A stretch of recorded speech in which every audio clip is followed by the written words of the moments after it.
Les circonstances entourant la naissance d'Isaac, le fils d'Abraham, sont un autre bel exemple de foi.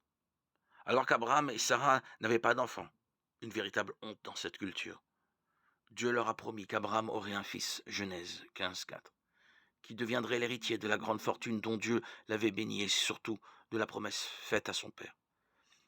Il continuerait aussi la lignée pieuse de Seth. Abraham a cru en la promesse de Dieu, qui lui compta sa foi comme justice. Genèse 15:6.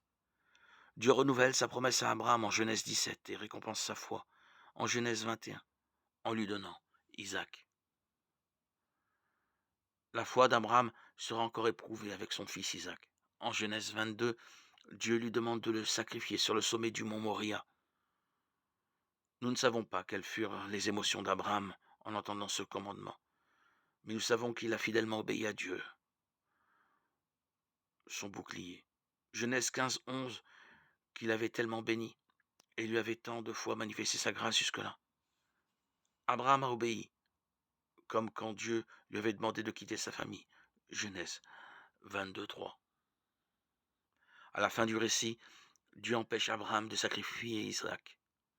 Imaginez cependant ce qu'il a dû ressentir.